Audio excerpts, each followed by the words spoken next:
Pagkatapos nga ng gabi ng putukan, ngayon ay magsi-swimming naman. Umaga pa nga lang ay kami ay dumayo na ng aking kapatid dito sa kung saan kami ay magsi-swimming.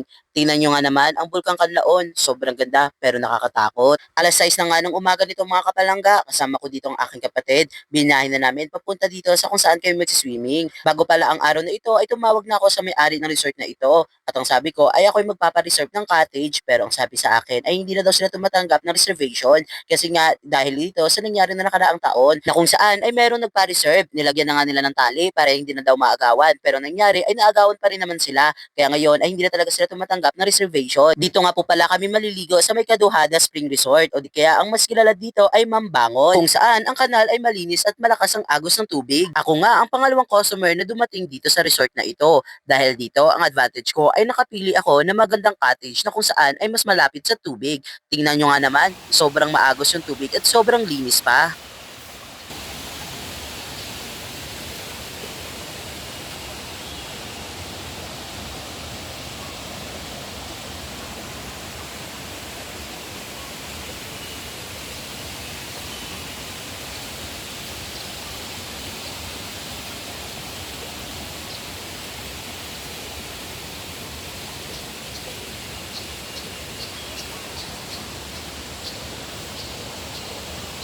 Sa mga hindi nakakaalam na ang tubig dito sa resort na ito ay bukal na kung saan ang tubig ay nanggaling sa isang bukal na makikita sa may puno.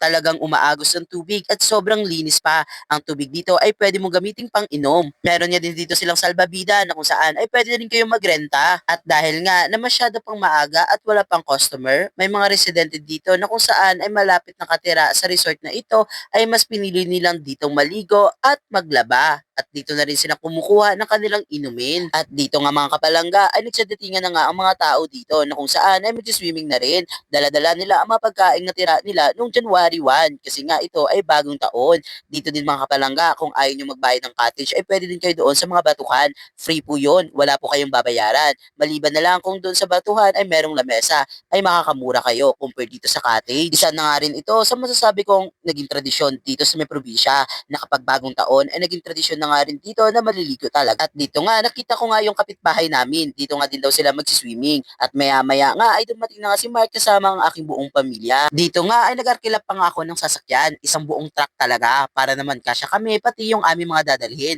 Nagdala nga kami dito ng mga lamesa, upuan, tsaka yung mga pagkain na amin natira ngayong bagong taon. Kasama nga pala namin yung mga pinsan namin na iba at mga kapitbahay namin na gusto din sumama. Pinauna na nga ang pinapasok muna yung aking buong pamilya kasi nga bibilangin kami kung ilan talaga kami at kung magkano ang aming babayaran. Dito nga, yan na yung aking kapatid, umuwi muna siya kasi nga inatid niya muna yung motor para makasabay doon sa truck. Yan naman yung aming kapitbahay, kasama ang kanyang kapatid at kasama din ang kanyang buong pamilya.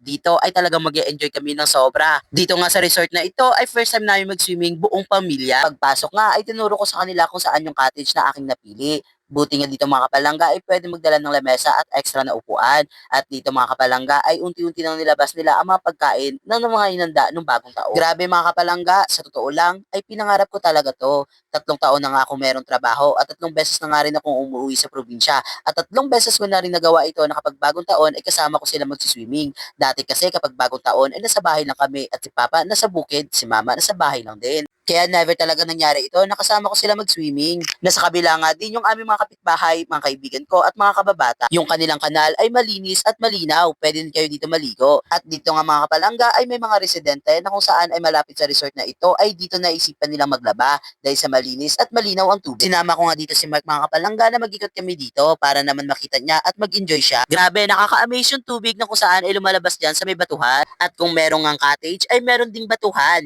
Dito mga kapalangga ay wala kang babayaran. Uupo ka lang, dito kayo kakain, dito kayo magluluto. Walang problema mga kapalangga, tanging entrance lang ang inyong mababayaran. Sobrang dami dito mga tao mga kapalangga. Tamang diskarte lang talaga. Kung ayaw nyo magbayad ng cottage, dito na kayo, makakamura pa. Gaya ng aking mga kapitbahay at kaibigan, dahil daw dito ay malinis at maganda pa. Isa na nga to, siguro sa masasabi kong napakagandang resort dito sa may probinsya, na kung saan ay talagang bukid at maraming puno, sobrang maaliwalas, malinis na tubig at napakalinaw. Natsak ay mag enjoy kayo at dahil nga ay may naglalako ng ice candy ay napabili na rin kami dito ni Mark. Sobrang sarap.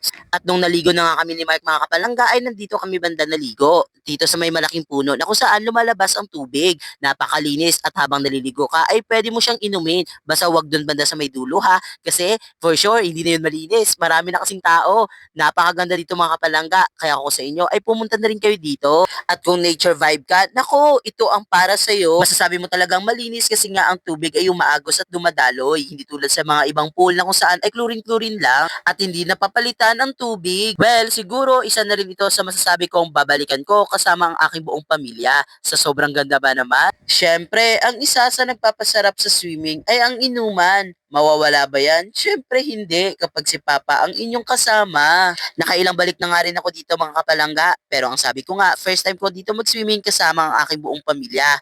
Napakalinis talaga nito. I-compare siya sa mga ibang pool na kung saan ang tubig ay nag-stuck lang siya sa pinakaloob at hindi napapalitan.